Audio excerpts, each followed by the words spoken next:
My name is Marjorie Kincaid.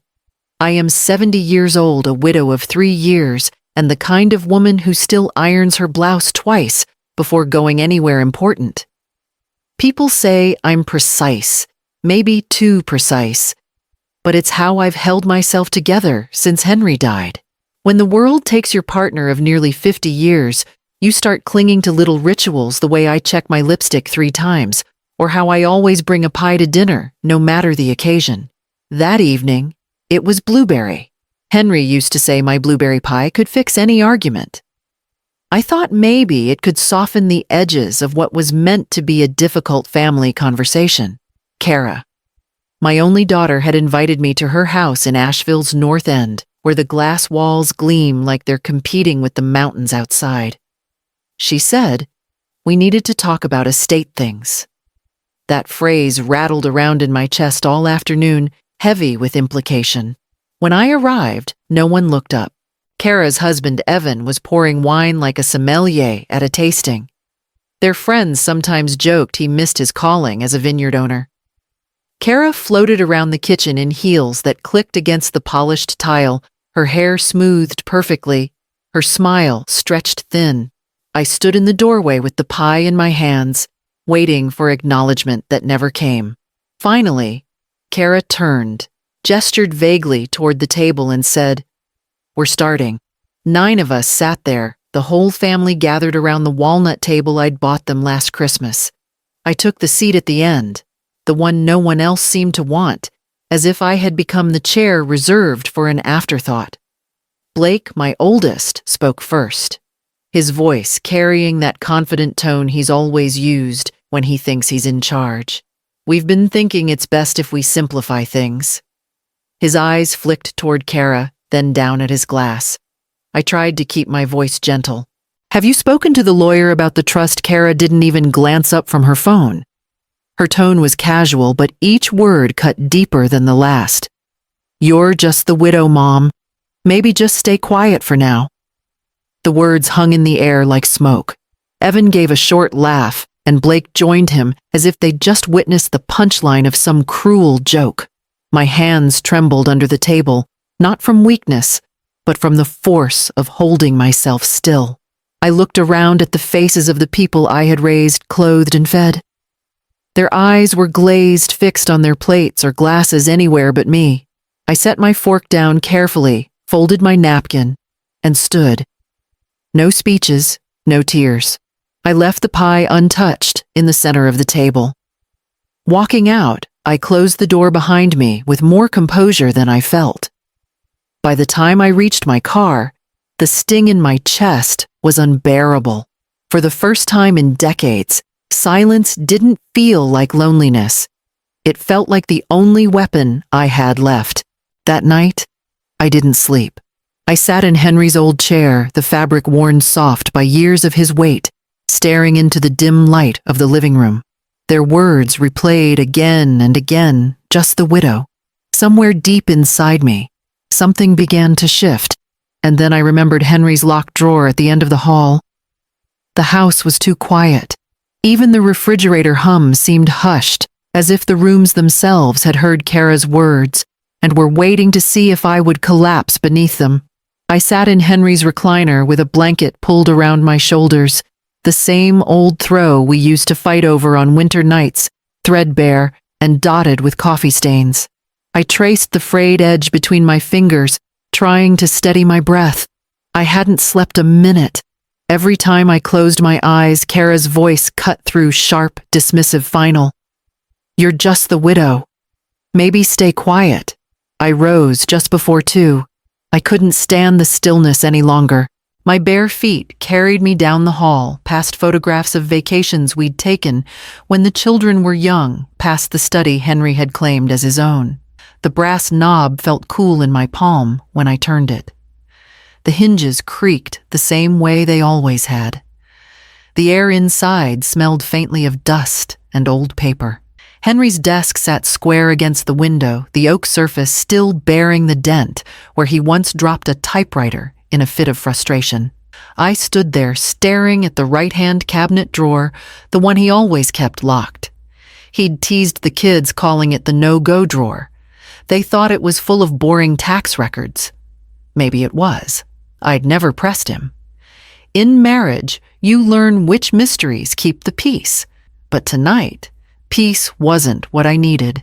I crouched, pulled gently at the handle. To my surprise, it gave way with barely any resistance. Henry must have stopped locking it in those last months, when even simple motions wore him out. My hands shook as I slid the drawer open. Inside lay a stack of folders, envelopes and manila files, some marked in Henry's neat, slanted handwriting. Birth certificates, insurance documents, our original mortgage from the 70s. Ordinary things that still carried weight. I shifted them aside until something in the very back caught my eye. A thick white envelope, slightly yellowed at the edges, with my name written across the front in Henry's hand.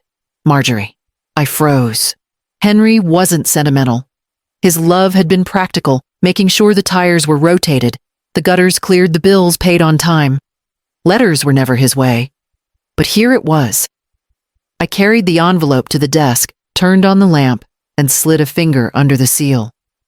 My breath came ragged as I unfolded the sheet of lined paper inside. If you're reading this, something's already gone wrong. My eyes blurred, but I forced myself to keep going. I wanted to tell you sooner, but I knew you'd try to fix it instead of protect yourself. The kids are not bad, but they are selfish. Evan is worse. I saw it happening when I got sick. I made changes. Everything is in your name. House accounts, lake property.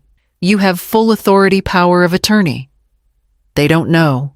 Don't let them shame you into silence. And if they try to take what's yours, burn it all down. I pressed the paper flat against the desk, reading it twice. Then a third time, as if the words might vanish.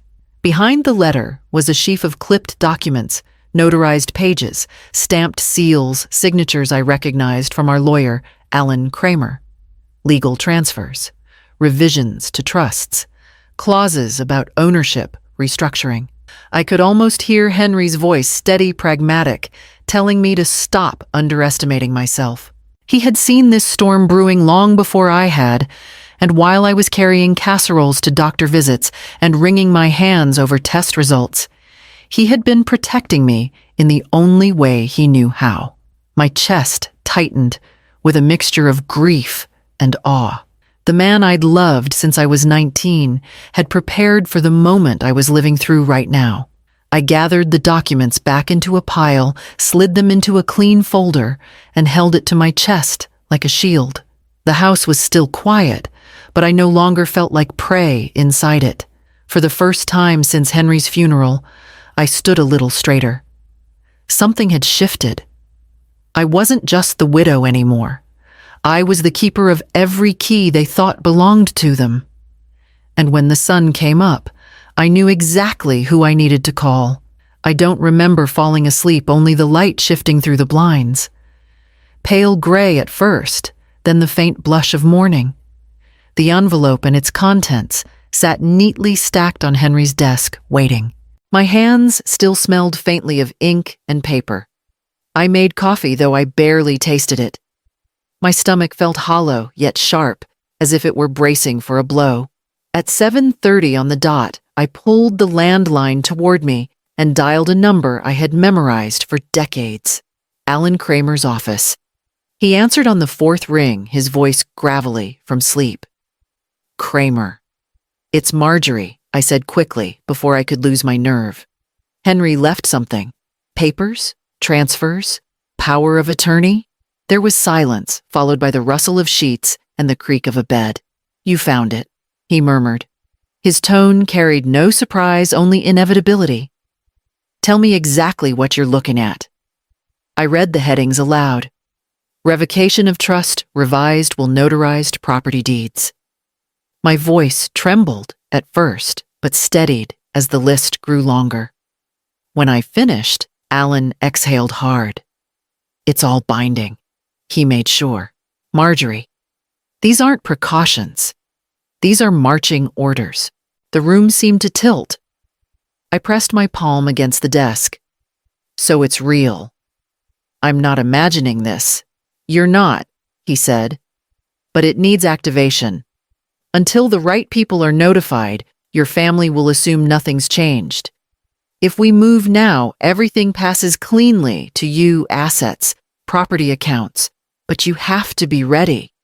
This isn't just signatures. It's control. I closed my eyes, picturing Kara's face, the dismissive flick of her hand. You're just the widow. I'm ready, I said. The words surprised me, but they tasted right in my mouth. Alan promised to be at my house by 9.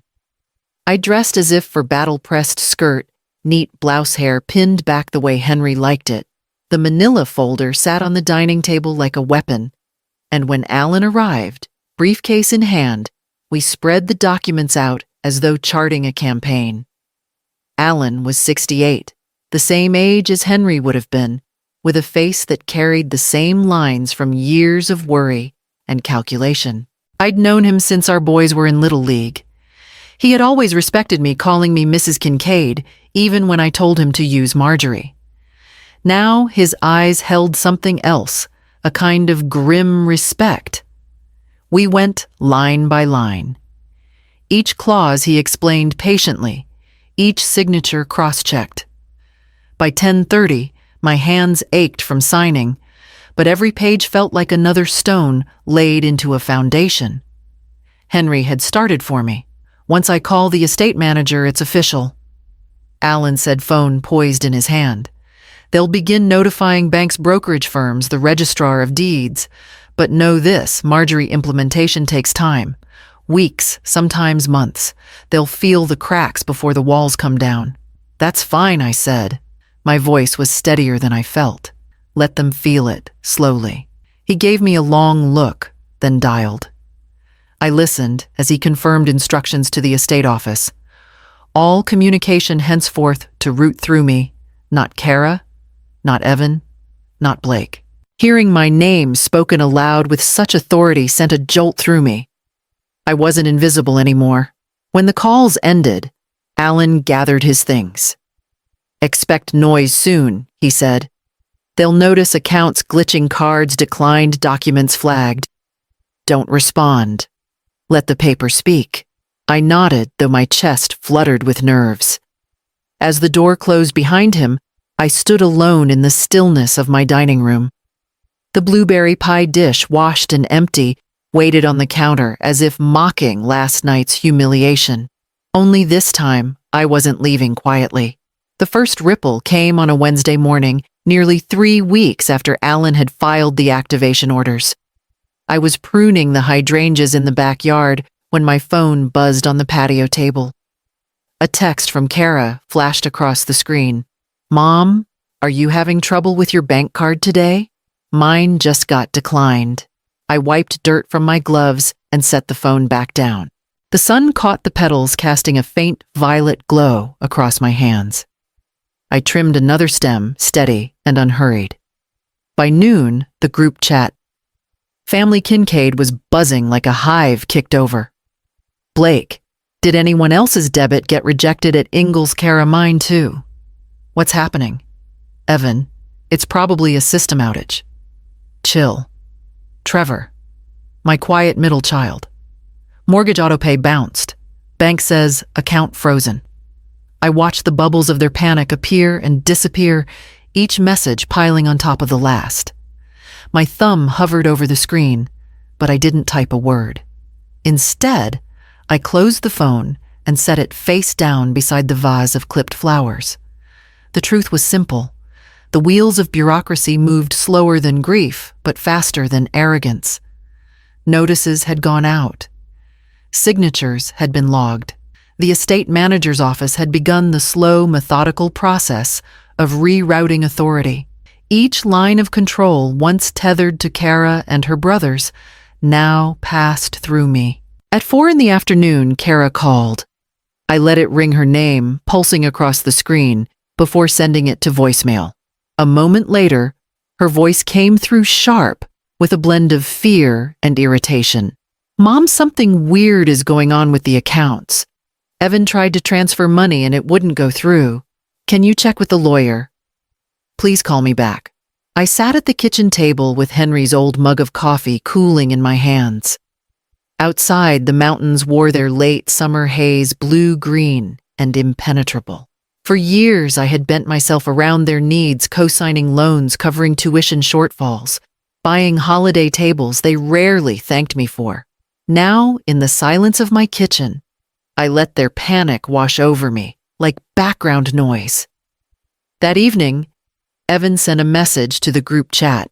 Evan, I'll call the bank manager first thing tomorrow. They know us. We'll get this cleared up. Blake, this is insane. Mom, are you seeing this, Trevor? No one's answering my questions. What exactly is happening? Still, I said nothing. I roasted a chicken that night, basting it with lemon and thyme the way Henry used to like. The smell filled the house warm and savory. When I sat down to eat alone, I felt the faintest tremor of satisfaction. Not triumph, not gloating, just the quiet release of pressure after decades of being dismissed as the one who simply cooked, cleaned, and co-signed. The next morning brought more. Kara, our joint savings is locked. Evan can't access the cabin fund either. Why is this happening, Blake Mom? Call me. Right now. I folded laundry, each shirt and pair of socks stacked with care as their voices filled the silence through digital text. Their words didn't sting now. They only proved Henry had been right that selfishness would rot the family faster than any illness. Late that night, after the messages slowed, May's name appeared separately on my phone. Grandma, I don't know what's happening, but Mom and Dad are freaking out. Are you okay? Her words softened me. I typed back, I'm fine, sweetheart. Don't worry. Get your homework done and sleep well. I sat with the phone in my lap long after the house wrapped in a stillness that felt almost holy. Let Kara feel the walls closing in. Let Evan rattle doors that would not open. My silence was louder than anything I could have said. And for the first time in years, I was no longer afraid of being ignored. Kara's voice finally broke through my silence one Friday afternoon. She left a message that was neither angry nor pleading, but edged with desperation. Mom, we need to talk. Face to face. Please. I sat with the phone in my hand for a long time before calling Alan. His reply was brisk. If you go, don't explain. Don't argue. Just notify. You don't negotiate with people who've already decided you're powerless. That Sunday, I drove to Kara's house. The sun burned off the last of the morning fog as I pulled into their driveway. Through the wide glass windows, I saw movement. Evan pacing Kara, standing rigid by the counter. The front door opened before I could knock. Mom Kara said, her voice brittle, "Thank you for coming.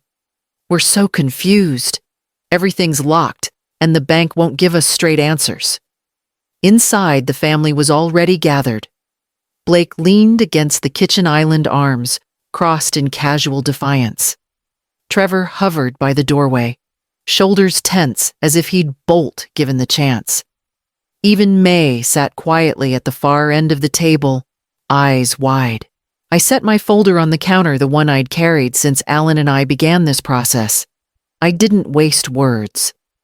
I opened it, spread out the notarized pages, and let the document speak in black ink and official seals. This is the estate plan, I said, voice steady. Henry transferred full authority to me before he passed. The trust was dissolved. The house, the accounts, the properties, they are under my control now, not yours. For a moment, silence hung so thick I could hear the faint tick of their wall clock. Then Evan barked a laugh, sharp and dismissive. You can't just wave papers around and expect us to believe you. These things take boards, approvals, trustees. You don't understand how this works. Blake smirked, the kind of smile he'd worn as a teenager when caught in a lie. Yeah, Mom. This is complicated. You've probably been misled. There's no way Dad would cut us out like that. I met his eyes, unblinking. He didn't cut you out. He protected what we built. And he gave it to me to guard. Kara stepped closer, her hand hovering near the documents as though she might snatch them away. Mom, this is extreme. You're grieving. You can't handle all this on your own.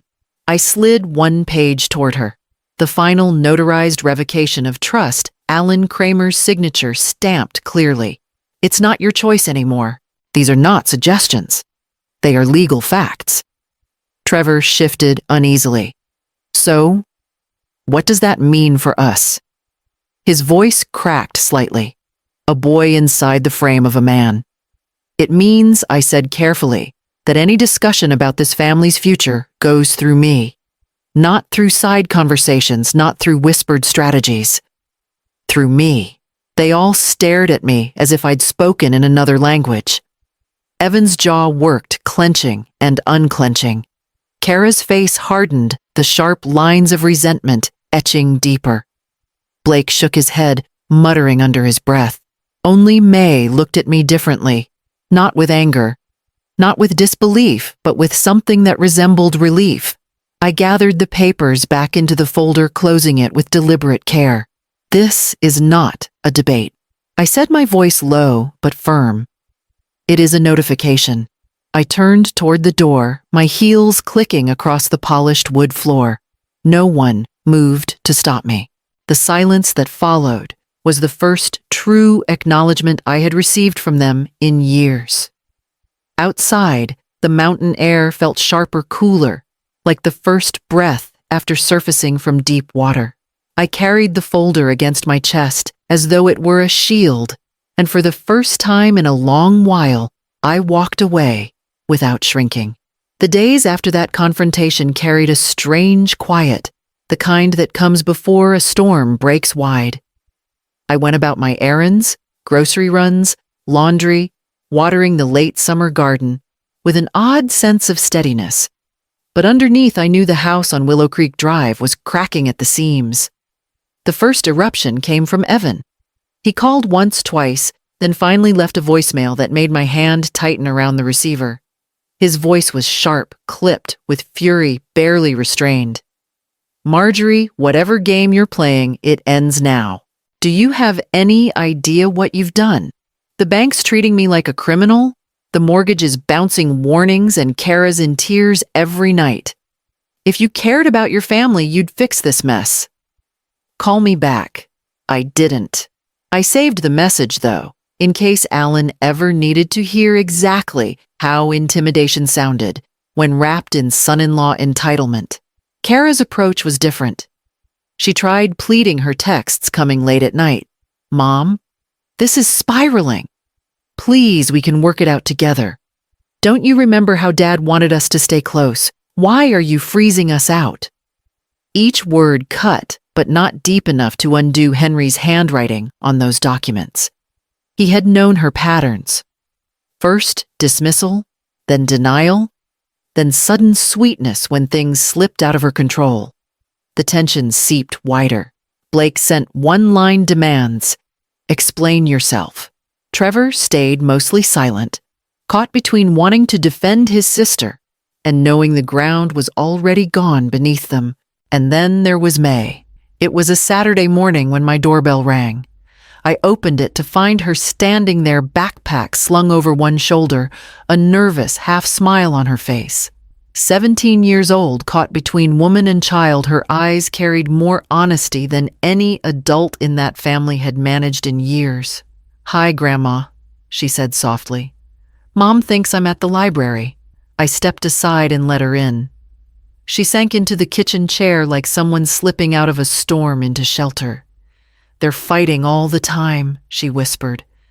Dad's yelling, Mom's crying. Uncle Blake keeps coming over and no one tells me anything. But I hear stuff. I set a cup of tea in front of her, chamomile steeping into the water, and waited. They said you took everything, she continued, glancing down at her hands. But I don't think that's true. I think Grandpa left it to you. Mom was screaming last night that you tricked him, but I don't believe that. Her words broke something open inside me, not grief, but a deep, fragile gratitude. I reached across the table and laid my hand over hers. May, your grandfather was careful. He saw things coming before I did. And yes, he left it to me. Not because he wanted to hurt your mom, but because he wanted to protect what we built. He knew there would be trouble. She nodded slowly. That makes sense. He always knew stuff before anyone else. A faint smile flickered, then faded. I just hate being in the middle. I squeezed her hand. You don't have to pick sides, sweetheart. Just stay kind. That's enough. We sat there in the kitchen, the only sound the clock ticking steadily on the wall. For a brief moment, I felt the divide of generations narrow, as if the only true bridge left in the family was the quiet honesty of a 17-year-old girl. When she left, I watched her walk down the driveway with a weight on her shoulders, far too heavy for her age. The house felt even quieter after the door closed, but the silence was no longer just mine. It carried the echoes of their panic and her small, brave trust. The storm was far from over, but I knew now I wasn't entirely alone. The following week, Alan called and asked me to come into his office downtown. His voice carried a weight that told me this wasn't just another form to sign. The air outside was crisp with early autumn, the kind that makes the Blue Ridge peaks look sharper against the sky. I wore my wool coat, even though the day hadn't yet cooled enough for it. Armor of a sort. Alan greeted me with his usual formality, then gestured toward a man already waiting in the conference room. He was a few years younger than me, his hair thinning at the crown, his tie slightly crooked. I recognized him after a moment. Peter Wallace, the estate accountant, who had worked with Henry for nearly 2 decades. He'd been at our anniversary party once, quiet in the corner, with a glass of seltzer. Marjorie, he said with a small nod. I'm sorry we're meeting like this. Alan closed the door behind us and sat across the polished table. A stack of papers lay neatly clipped, each marked with bright yellow tabs. Peter has been reviewing accounts connected to Henry's business line of credit, Alan began. His eyes flicked toward me, steady and serious. He's found things you need to see. Peter slid the stack forward. I adjusted my glasses and scanned the first page. The numbers blurred until I forced myself to focus: loan disbursements, withdrawal dates, signatures. These transactions, Peter explained quietly, shouldn't exist. The line of credit was tied to Henry's company, dissolved at his death. But records show that Evan accessed it months before Henry passed. He signed documents as though he were still a partner. That was fraud. I felt my throat tighten. Months before Henry, Peter nodded. The first disbursement hit 2 weeks after Henry's initial surgery, $120,000. Then another larger one just before Christmas. Altogether, we're looking at over $500,000. I turned the page. The dates lined up like stepping stones across the worst months of our lives. Hospital visits, chemo rounds, nights I slept on the sofa because Henry couldn't climb stairs, and while I was folding hospital gowns and praying through the dark, Evan had been signing his name against our future. Peter pointed to another column. See here, the transfers didn't just sit. They were funneled into accounts connected to Kara and Evan's household, mortgage overpayments, luxury purchases, renovation invoices. Images rose unbidden. Kara's gleaming new kitchen with its marble counters, the glossy SUV parked in their driveway, the sudden ski trip they bragged about online. I had believed their story about a promotion Evan received, about generous friends covering costs. I had wanted to believe it. The betrayal sat heavy in my chest, not sharp, but dense like a stone dropped into still water. I traced Henry's name at the top of one page, his signature from years before, now forged into a tool for someone else's greed. Can this be undone? My voice was quiet, almost childlike. Alan leaned forward. It can. Fraud nullifies the transactions, but the process is slow. What matters is we now have evidence. If we press, Evan faces not just debt, but criminal liability. For now, we document, we secure. Let him sweat. Peter hesitated, then added, "I wish I'd caught it sooner. Without your authority, my hands were tied." Kara and Evan stonewalled whenever I asked questions. I suspected something, but suspicion isn't proof. I closed the folder and folded my hands on top of it. Now we have proof. For a long moment, none of us spoke. The clock ticked in the corner, the hum of downtown traffic muffled through the glass. I thought of May sitting at my kitchen table whispering that she didn't believe her grandfather would have wanted this chaos. She had been right. Henry had known. He'd seen the selfishness long before I admitted it to myself. I left Alan's office with the folder pressed against my chest, the paper trails heavier than iron. It was no longer suspicion or whispered warnings. My daughter's life of polished kitchens and gold heels had been built on theft from a man who was dying. The clarity was brutal, but it was also clean. Now I knew exactly what I was standing against. By the time October settled into Asheville, the air had that crisp edge Henry used to call apple weather. The trees along the ridge flamed red and gold, a reminder that beauty could come from endings. Kara invited me to a barbecue at her house, an olive branch painted in bright strokes. But the timing so soon after Alan and Peter handed me proof of Evan's fraud told me exactly what it was, a performance. I went anyway. Not to reconcile, but to look my family in the eye. Their backyard was staged like a magazine spread plastic tablecloths, in autumn patterns, a grill smoking under Evan's command music, just loud enough to muffle real conversation. Kara wore white, as if to prove something, her gold necklace catching the light. Blake leaned against the fence, beer in hand, projecting his usual air of control. Trevor hovered by the cooler, avoiding eye contact. May spotted me first. She waved with both hands, her face brightening, though she quickly looked around to make sure her mother hadn't noticed. I smiled at her, a quiet reassurance. "Mom, Kara," said, kissing the air near my cheek. "I'm glad you came. We're trying to reset." Evan flipped a burger theatrically spatula, flashing like a weapon. "Yeah, nothing like family time to clear the air, huh?" His smirk lingered too long.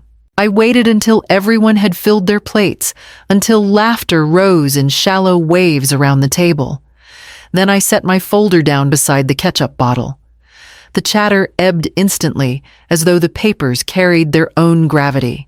"These," I said, unclipping the stack, "are the records of loans taken against Henry's business line of credit in the last year of his life. $500,000 withdrawn under Evan's signature. Funneled into accounts that covered your renovations, Kara. The SUV, the Aspen trip, even this mortgage." Kara's fork clattered against her plate. "That's ridiculous. Dad would have told us." She stopped biting the inside of her cheek. Evan barked a laugh, too loud, too sharp. "Come on, Marjorie. You really think you can read a few bank statements and play detective? These things are complicated. Business partners, approvals, rollovers."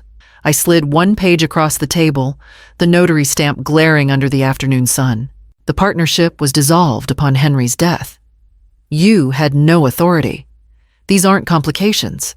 They're crimes. Blake's smirk faltered. Trevor looked down at his plate, shifting uneasily. May sat frozen, her hands in her lap, eyes wide as she absorbed every word. Kara's voice rose brittle as glass. "You can't just accuse us in front of everyone. You don't know what you're talking about. Evan wouldn't. He's been under pressure." Evan cut her off, his jaw tight. "Don't defend me like I'm weak. I did what had to be done.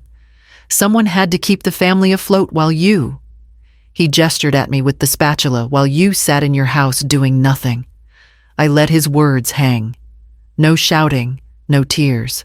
Only the calm weight of truth. "This isn't about keeping anyone afloat," I said. "It's about theft. And the only reason you're not facing charges yet is because I haven't decided to file them." The silence that followed was heavier than any argument.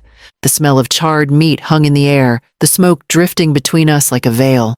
Finally, May spoke her voice small but clear. Grandma's right. Grandpa wouldn't have wanted this. He would have hated it. The table shifted with that single sentence. Kara's face paled. Blake stared at his beer. Trevor rubbed his temple like he had a headache. I gathered the papers, clipped them shut, and stood. This isn't a negotiation. It's a reckoning. From now on, you'll live within what's truly yours. Nothing more. I left the folder on the table, the evidence burning brighter than the grill's flames. And for the first time, I saw the cracks in their certainty split wide open. The week after the barbecue, the phone calls stopped sounding frantic and started sounding bitter. Kara's messages dried to one-word demands, Evans to threats about lawyers and consequences. I didn't answer either. I had work to do. On Monday morning, a locksmith's van pulled up to the cabin Henry and I had built years ago on Lake Junaluska. The air smelled of pine and damp earth as I stood by the porch, watching the man kneel with his toolkit at the front door. He didn't ask questions, just worked quickly, professional hands turning metal tumblers until the old lock yielded. The new keys were cool in my palm when he pressed them into my hand. That cabin had been Henry's sanctuary, his fishing rod stacked in the shed, his old flannel jacket still hanging by the door. Kara and Evan had been using it for weekends, posting photos of lake views as though they owned it. Now, as the locksmith drove away, I opened the door and let the silence greet me. Dust motes drifted in the sunlight, and for a moment, I could almost hear Henry whistling off-key as he stoked the fireplace. By Wednesday, the SUV was gone from their driveway. I hadn't been there to see it, but Alan called to confirm.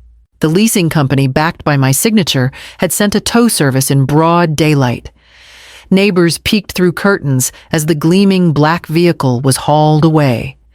Kara must have stood helpless in her heels, Evan cursing under his breath.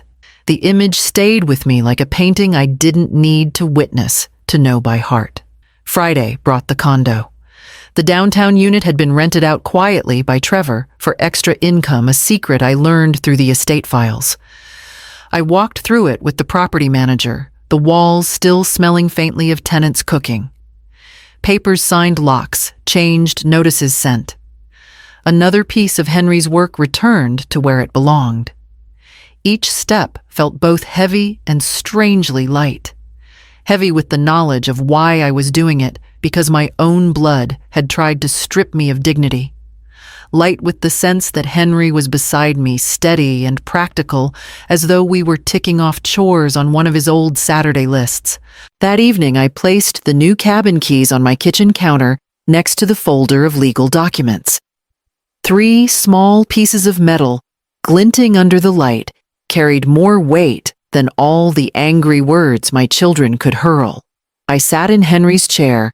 With a cup of tea, the window cracked to let in the mountain air. For the first time since he'd passed, I didn't feel like I was clutching scraps of what we had built. I was holding it whole back in my hands. And though the silence in the room was deep, it no longer pressed on me. It steadied me. Justice, I thought, doesn't always roar. Sometimes it sounds like a new lock clicking shut. The envelope slid under my front door on a damp Tuesday morning. No knock, no footsteps lingering on the porch, just the sharp scrape of paper against wood. I bent to pick it up, my knees stiff from the cold, and turned it over. No return address, only my name typed neatly in block letters. Inside was a single sheet. Across the top in heavy font, capacity evaluation recommended. The page looked official, letterhead watermark faint in the paper grain. At first, my eyes didn't understand what I was seeing. Then the red highlighter marks drew my attention. Circling words meant to wound. Mentally unfit. Evaluation required. For a moment the room blurred. The insult wasn't about money this time. It was about me. My mind, my dignity. Alan came as soon as I called. He sat at my dining table, glasses low on his nose, flipping the page back and forth. His mouth pressed into a thin line. "This isn't a routine recommendation," he said. "It's a setup. See the date." They backdated it 3 months before Henry even passed. "Whoever forged this wanted to suggest he doubted your capacity while he was still alive." The words landed heavy. Henry, who had trusted me with every grocery receipt and tax season tally, now being twisted into a phantom accuser. My stomach knotted. Alan tapped the margin with his pen. "It's not even well done. The notary mark doesn't match state registry, and the font on the signature line is off. But if this were filed in court, it could have delayed everything. They're trying to drag you into guardianship proceedings." Kara and Evan. I whispered, though. It wasn't a question. Alan didn't flinch. "No one else stands to benefit. I'll trace the notary, find out who was foolish enough to sign their name. For now, keep this safe." Don't respond. That night I sat in Henry's chair with the paper on my lap. The words glared up at me, daring me to crumble. Instead, I heard Henry's voice in the back of my mind, low, steady, certain. "Don't let them shame you into silence." I folded the forged letter carefully, slid it into the folder, alongside the deeds and powers of attorney. The weight of it didn't crush me. It steadied me. They thought they could strip me of my sanity the way they'd tried to strip me of my property. But I had weathered harder storms oncology, waiting rooms, funerals, nights alone with grief pressing against my ribs. This was insult, not truth. When I turned off the light, I looked once more at the new cabin keys resting on the counter. Cool metal, solid, and real. Proof that what was mine remained mine. They could forge paper. They could whisper doubts. But my hands were steady, and my mind sharper than it had been in years. If Kara and Evan wanted war, they had just declared it. Alan called me 3 days after the forged letter appeared. His tone was clipped efficient, but I heard the undercurrent of satisfaction in it. "I traced the document," he said. "The notary stamp belongs to a man named Douglas Firth. Retired, but still registered." Evan leaned on him, claimed it was just a routine form for the estate, nothing serious. Paid him under the table. I sat very still in Henry's recliner, the phone pressed to my ear. And the date fabricated, Alan replied. "The stamp log doesn't match. That makes it forgery. Combined with the false statements, we're looking at fraud and attempted abuse of process. I've already contacted the district attorney's office. They'll file charges by the end of the week." My pulse quickened, but it wasn't fear this time. It was something colder, steadier relief that the weight of deceit was shifting off my shoulders. By Friday, word had spread farther than I expected. Trevor called, voice low like he was whispering from another room. "Mom, is it true?" About Evan. The forgery. I didn't answer immediately. I let the silence stretch the way Alan had taught me. Then I said, "Yes, it's true, and you should think carefully about how far you want to follow your sister into this." Trevor sighed, but he didn't argue. That alone told me how badly the foundation beneath them had cracked. Saturday afternoon, Kara showed up at my door. Her hair was unbrushed, her eyes red-rimmed. She looked smaller than I'd ever seen her. "Mom, please," she whispered the moment I opened the door. "Don't let them go through with this. Evan didn't mean he was trying to protect us. Lawyers twist things. It'll ruin everything." I stepped aside, but didn't invite her in. We stood in the doorway, autumn wind curling between us. He forged my name, Kara. He tried to strip me of my competence, my dignity. That isn't protection. That's theft of something deeper than money. Her lip trembled. "If he goes down, we all go down. Do you want your grandchildren to watch their father dragged into court?" I thought of May. Her steady eyes at my kitchen table, the quiet strength in her voice. I thought of how she had seen through the lies before any of the adults dared to. "May deserves to know that truth matters," I said softly. "Even when it costs." Kara shook her head, tears streaking her cheeks. You're choosing to destroy us." "No," I answered. "Evan made that choice when he signed his name where it didn't belong." She left without another word, her heels clicking unevenly down the porch steps. I closed the door and leaned against it, my heart pounding, but I didn't crumble. Monday morning, Alan called again. "The DA has filed. Forgery, fraud, and attempted abuse of court authority. There'll be a summons, if he resists an arrest." I listened as Alan's voice listed the charges, each one like a stone set back into the foundation Henry had built for me. Later that evening, May texted me from her room. "Mom's freaking out. Dad won't talk. Everything feels like it's falling apart. Are you okay?" I typed back slowly. "I'm fine. This isn't your fault. Remember that." Her reply came almost instantly. "I believe you." I set the phone down the screen, glowing faintly in the dim room.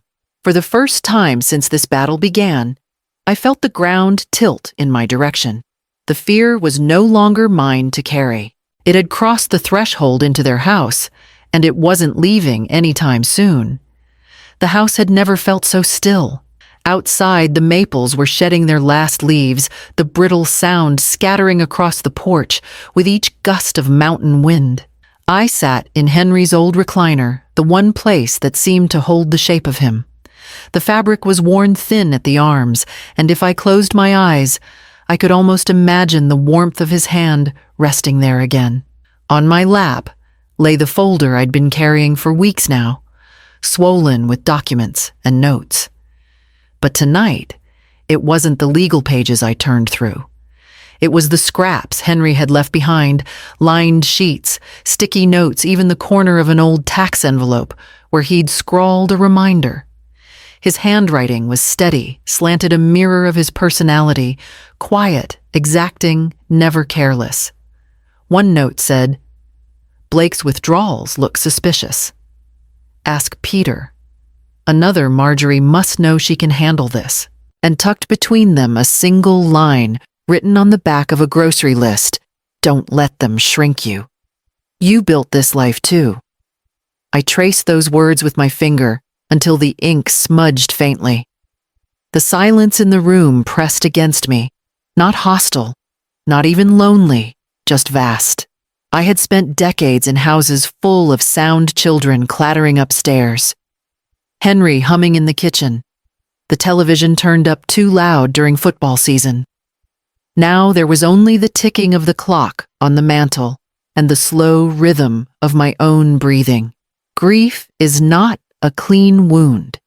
It doesn't fade with time the way people promise it will. It twists itself into the corners of ordinary life, showing up in the empty chair at dinner, in the way you reach for 2 mugs instead of 1, in the silence that follows a victory you have no one left to share with. I thought of the locks I'd changed, the cabin reclaimed, the SUV taken back, the condo signed over into my name. Concrete victories. Yet sitting here with Henry's notes spread across my lap, they felt strangely hollow. I was winning a war I had never wanted to fight, and I was winning it alone.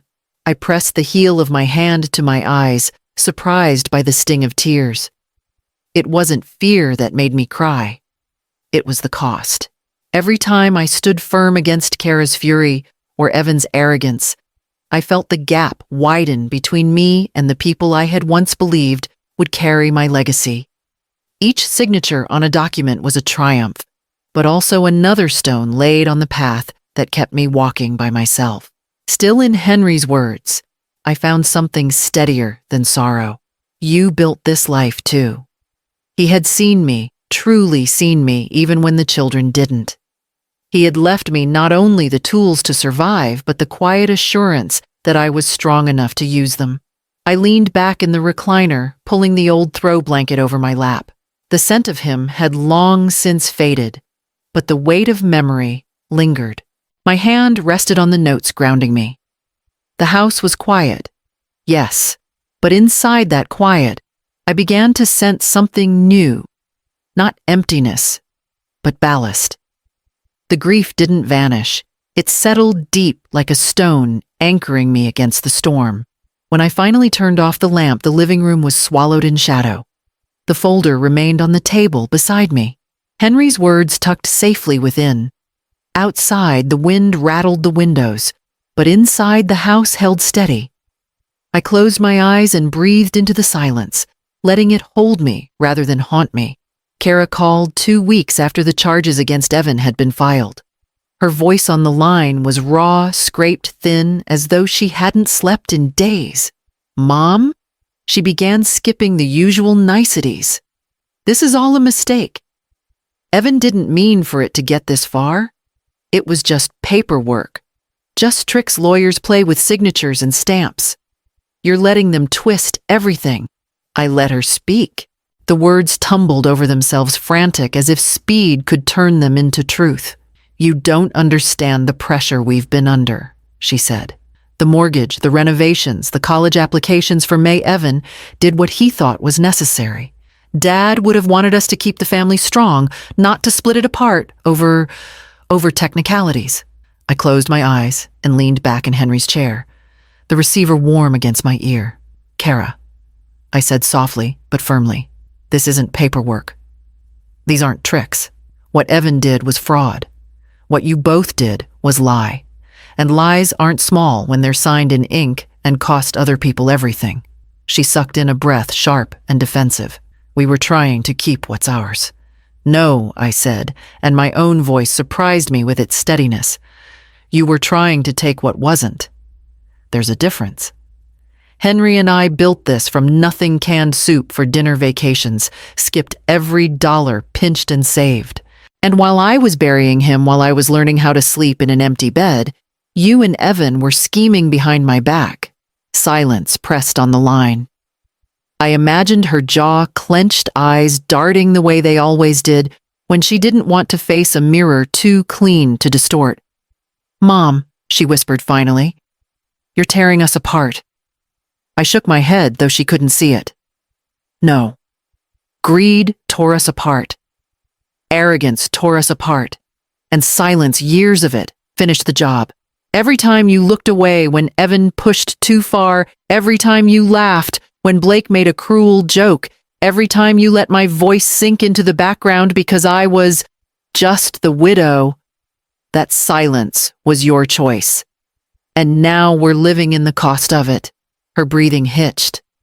I thought for a moment she might hang up, but she stayed. "You don't know how hard it's been," she murmured. "I do," I replied.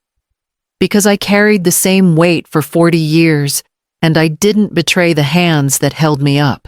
Henry trusted me because he knew I would protect this family, even if it meant protecting it from itself." There was a long pause. Then Kara's voice hardened brittle. "So that's it. You're just done with us." "I'm done pretending the wound isn't there," I said. "I can't heal it if no one admits what cut it open. And you still won't." When she finally hung up, the dial tone hummed in my ear like an empty echo. I set the phone down slowly, my hand steady, and looked around the quiet house. Henry's notes lay on the table, the one that said, "Don't let them shrink you. You built this too." For the first time, I understood those words weren't about money. They were about this moment, about naming the wound and refusing to let silence cover it anymore. The truth had been spoken out loud, and the silence at last had been broken. The idea came to me one night after Kara's last call. I sat at the dining table with Henry's notes still spread around me, the lamplight turning the pages a soft amber. For weeks, I had been defending, pushing back against lies, waiting for the next blow. But Henry hadn't raised me to play defense forever. Boundaries, I realized, weren't vengeance. They were survival. I took out a legal pad and began to write. My hand didn't shake. All contact will be supervised or scheduled in advance. No unannounced visits. Every interaction must be conducted with respect, tone, words, and presence. Any insult or coercion will void access immediately. No financial requests will be entertained. No loans, no guarantees, no claims. Any attempt to leverage family ties for money ends contact. When the list was complete, I typed it into a clean document, formatting it like a contract. It wasn't about punishment. It was clarity, what it would cost to stay in my life. Alan agreed to come with me when I said I wanted to hand deliver it. Witnessing is smart, he said. Keeps things sharp and undeniable. So on a gray morning, we drove together to Kara's house. The air smelled of damp leaves, and I felt the weight of the folder on my lap. Kara opened the door herself. Her eyes were swollen, her blouse rumpled, as though she hadn't bothered with the usual presentation. Evan wasn't visible, whether by choice or avoidance, I didn't ask. "Mom," she said, voice weary. "Why are you here with Alan?" I stepped inside Alan at my shoulder and set the folder on her kitchen counter. The same counter Henry's money had paid for marble smooth and cold. "These," I said quietly, "are my terms. From this point forward, if you want me in your life, or May's, these conditions apply. No exceptions." She blinked, reaching for the papers, then hesitated when she saw Alan slide his pen across the top page, marking it with today's date. "What is this supposed to mean, that you'll only see me if I follow rules?" I met her eyes. "It means respect is the price of admission. I will not be silenced, mocked, or used. I won't bankroll your life. You either meet me on these terms or you don't meet me at all." Her lips parted like she wanted to argue, but no words came. She looked at Alan, then back at me, anger flickering under exhaustion. "This is—" She started, her voice catching. "Cold." "No," I said. "This is survival. This is dignity. And it's the only way forward." Alan collected the signed witness copy, sliding it neatly into his folder. I picked up mine, tucking it against my chest like a shield. For a long moment, the only sound was the hum of her refrigerator, the air heavy with everything unspoken. Then I turned, nodded once, and walked out the door, clicking softly shut behind me. The terms had been set. The silence would no longer decide the rules. The following week, Alan met me at the credit union in downtown Asheville, a modest brick building with wide glass windows that always reminded me of the practical dignity Henry admired. We sat with the trustee, a steady woman named Louise Morrison, whose calm manner had guided countless families through tangled estate plans. "I want this clear," I told her, sliding the manila folder across the desk. "This isn't about punishment. It's about ensuring my granddaughter has what she needs to step into her own life without being burdened by her parents' mistakes." Louise adjusted her glasses, scanning the paperwork. "You'd like a separate fund created under the Whitmore estate solely for May Kincaid's educational expenses, with me as managing trustee." "Correct? Yes," I said firmly. "No access from Kara, no access from Evan. Tuition, books, housing, and essentials only paid directly to the institution. Nothing passes through their hands." Alan gave me the faintest nod of approval. His presence wasn't necessary, but it steadied me to know I wasn't carrying Henry's torch alone anymore. By the time the signatures were finished, the account was live. I sat back, a strange warmth spreading through me. This wasn't reclaiming property or freezing accounts. It was planting something that could grow. For May. For the one person who had looked me in the eye with honesty. News traveled fast. That evening, Kara appeared at my doorstep, her anger burning as brightly as the porch light above her. She didn't bother with greetings. "You've crossed the line, Mom," she snapped. "May's my daughter. How dare you go behind my back and take control of her future?" I kept my hand on the doorframe steady. I didn't take control of her future, Kara. I secured it. There's a difference. Her voice rose sharp and furious. "This is manipulation. You're turning her against us, making her think you're the savior when all you've done is steal. This was supposed to be our responsibility." I met her glare, unflinching. "It was your responsibility, and you abandoned it the moment you let Evan forge papers and drain funds. Henry saw it coming, Kara. He knew selfishness would consume this family if someone didn't draw the line. That's why he left me the authority. And that's why I'm using it now. Her jaw worked, teeth clenched, eyes shimmering with rage she couldn't swallow.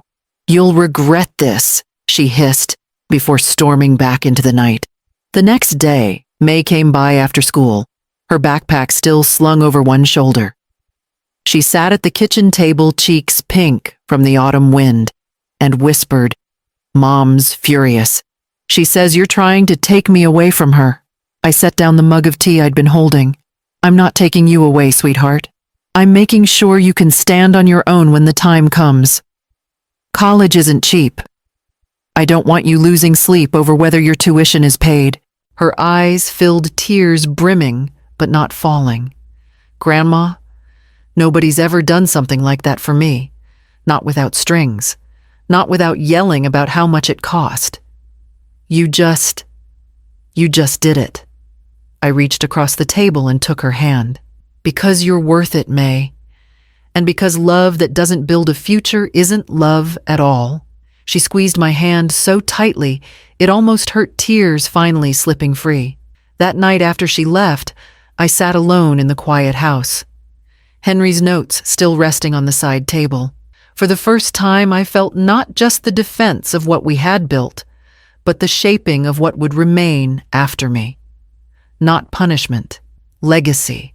The transfer had been signed, and of all the papers I'd put my name to, this one mattered most. The idea had lived quietly in me for months, seeded the night I first read Henry's hidden letter. He hadn't just left me the power to hold the line for myself, he'd left me a responsibility. And after everything Kara and Evan had tried to strip from me, I realized my fight wasn't only about reclaiming my dignity. It was about making sure other women didn't face the same storm alone.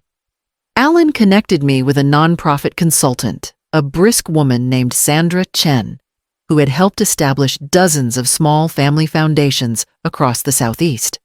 She came to my house one brisk November morning, her briefcase clicking against the hardwood floor as she sat at my dining table. "You want this to be personal?" she said after I explained my vision. "Not a faceless charity. Something that carries your story but can outlast it." "Yes," I told her. "I want it to bear Henry's name. The Henry Kincaid Second Chance Fund. For widows. For women who've been silenced or cornered by their own families. A lifeline when the people closest to them try to take everything." Sandra nodded, tapping her pen thoughtfully. "We'll start with a modest grant pool dispersed directly to recipients. No middle hands, no bureaucracy that can be exploited. You'll decide the first allocations." Within weeks, paperwork was filed, accounts opened, and a simple website went live. I didn't need anything glossy, just a page explaining who Henry was, what we built together, and why this fund existed. The first letter arrived before the ink was dry on the official documents. It came not by email, but handwritten in careful loops on lined notebook paper. A widow from Kentucky, name withheld for privacy, wrote, "2 days after my husband's funeral, my sons emptied the joint account. They told me I should be grateful they were handling things. I had nothing left but Social Security. I don't know how I'll keep the house through winter. I am so ashamed to be asking for help, but I have nowhere else to turn." I sat at the table with that letter in my hands, the paper trembling not from age but from the echo of my own story. I thought of the night Kara told me to shut up, widow of Evans' forged papers, of Blake's smug silence. Different names, different faces, but the same betrayal. The next morning, I called Sandra. "Approve it," I said, without hesitation. "The first grant. Enough to cover her winter bills, her mortgage. Give her breathing room." She didn't question me. By noon, the funds were transferred. That evening, I lit a fire in Henry's old hearth and sat with his photo propped on the mantel. The flames reflected in the glass as if he were glowing faintly in the warmth. Henry III whispered, "We turned our pain into something that saves." I pictured that widow in Kentucky opening her mailbox, seeing an envelope she hadn't expected, hope folded inside like a shield against despair. I imagined her shoulders easing her nights, less cold, her dignity intact for one more season. It was a quiet victory, but it felt larger than any courtroom filing or repossessed property. For the first time, the silence of my house didn't echo with emptiness. It hummed with the faint, steady rhythm of something bigger being built. The fund was alive now, born from grief tempered by betrayal and carried forward with Henry's name. And as I sat in that firelit room, I realized the fight had shifted. It wasn't just about guarding what was mine anymore. It was about giving someone else a second chance when the people they trusted most had stolen the first. Winter passed quietly, then spring arrived, and with it came a gentler rhythm than I'd known in years. My days were simple now. Mornings with tea on the porch, afternoons tending to the garden Henry once carved out of rocky soil, evenings journaling at the dining table while the house filled with the sound of its own stillness. The battles had slowed. Evan's charges remained on the docket, winding through the slow machinery of the courts. Kara's calls had dwindled to almost nothing, replaced by the occasional stiff email through Alan. Blake stayed silent, his absence almost louder than his arrogance ever was. Trevor from time to time sent short messages that skirted around apology without quite stepping into it. But May still came, sometimes with homework spread across my table, sometimes with her violin tucked under her arm, sometimes just to sit quietly and share a cup of cocoa. She never asked for money, never pressed me for stories. She simply came, and that was enough. One evening, as the first dogwoods bloomed outside, she asked, "Do you miss them?" The way it was. Before I looked at her, her earnest face a reflection of all that was still good. "I miss who I thought they were," I answered. "But I don't miss being invisible." Later that night, I wrote in my journal the words flowing steadier than they had in months. Wealth can be squandered, but dignity guarded becomes legacy. Those words stayed with me. They carried into every small choice when I declined Kara's demand for a meeting without witnesses, when I authorized another grant through the Second Chance Fund, when I stood in front of Henry's photo and whispered, "We did it, love." We protected what mattered. By early summer, the fund had already reached 3 more widows. One in Tennessee, whose son had tricked her into signing over her deed. Another in Ohio, whose daughter-in-law drained the joint checking account. And one in Georgia, who had been told she was too old to understand the very estate she had built with her late husband. Each received enough to hold steady, to breathe again. I didn't meet them, but I felt them with me. Their pain echoed mine, and in helping them, I found a kind of communion Henry would have understood. On a warm June afternoon, May drove me up to the Blue Ridge Parkway. The sky was impossibly wide, the mountains stretching like folded green fabric under the sun. We stopped at one of Henry's favorite overlooks, where he used to stand with his hands in his pockets, staring as if the ridges carried answers. I walked to the railing, the wind lifting my hair, the smell of pine and earth rising from the valleys below. May lingered beside me, quiet. "This," I said softly, "is why we fought. Not for houses or accounts. For the right to stand here and know you didn't give away your soul to keep the peace." She slipped her hand into mine. "Grandma, you're the strongest person I know." I smiled, though my throat tightened. "Strength isn't loud, May. It's just the choice to guard your dignity even when it costs you." We stood there a long time, watching the light shift across the ridges until the sun dipped low and painted the horizon gold. I breathed deeply, letting the peace settle into my bones. When we turned to leave, I paused for one last look. The overlook, the mountains, the fading light, they felt like a benediction. Not an ending, but a ceiling.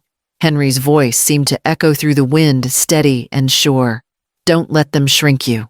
I walked back to the car with May, the journal line etched in my heart. Wealth can be squandered, but dignity guarded becomes legacy. And as the mountains receded in the rearview mirror, I knew the truth of it.